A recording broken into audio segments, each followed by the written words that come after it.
Итак, в общем, обычно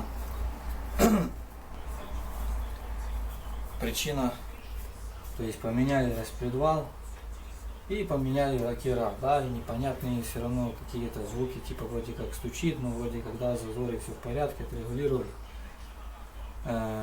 Нужно не забывать, что вот здесь тоже идет выработка на этих лакерах.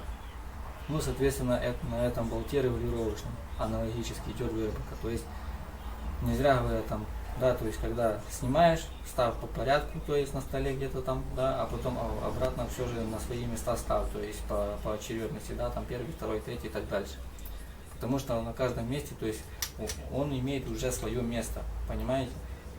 А если вы поставите новый рокер, да, он будет сидеть, но здесь-то есть выработка, а в новом там сфера, то есть это совсем другая.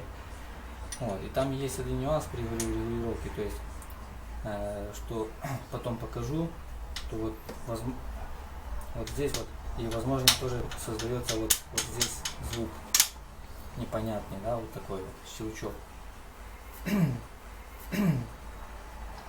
Вот так вот. Также еще один, допустим, нюанс, допустим, немножко здесь неудобно вот эти вот, да, вроде как пружинки, ничего сложного, да, то есть ставить.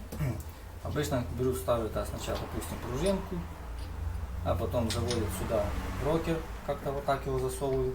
Но обычно, если пружинка хорошие, то вот здесь вот эта вот, ну, ширина его, то есть не позволяет вот рокеру нормально зайти. Чтобы было удобнее, как я делаю, беру вот так вот, заставляю сюда пружинку, так и держу вот таким вот способом. И начинаю заводить, то есть сначала цепляю за низ пружинку, потом пальцами вот тут вот так и держим, немножко этой рукой, другой помогаем, то есть приподносим, сюда задвигаем, чик, и все, и поставили.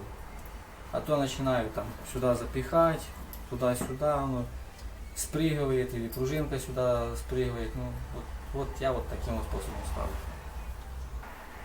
Так, еще раз показываю. Достали, сюда поставили, завели, рукой держим, закинули пружинку, тут держим, этой рукой помогаем, приподняли,